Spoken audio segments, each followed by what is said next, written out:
Atas meja ini, kenapa ada banyak color mop?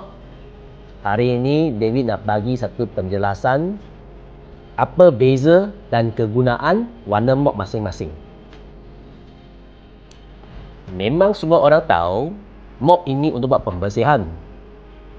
Tapi apa kepentingannya untuk pilih mop warna yang masing-masing?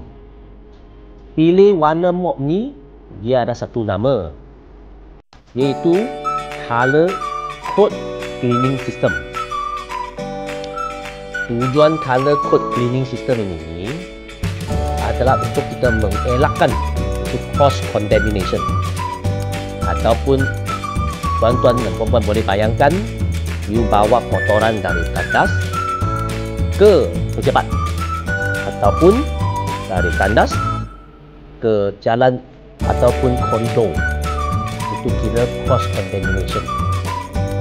Kedua, kita punya image professional. Bayangkan kalau you pakai satu warna mop, either putih ke biru ke, satu mop untuk lap dari tandas hingga ke office dalam dengan semua tempat, pakai satu mop saja, orang akan pandang macam mana kita punya image. Ketiga, ikut standard antara bangsa.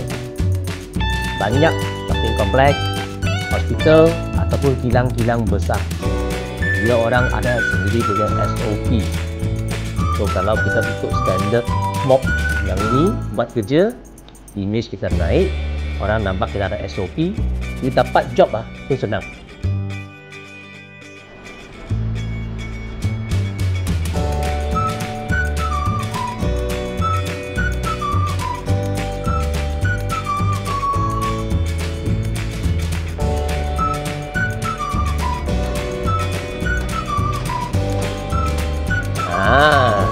Mop hijau baru betul.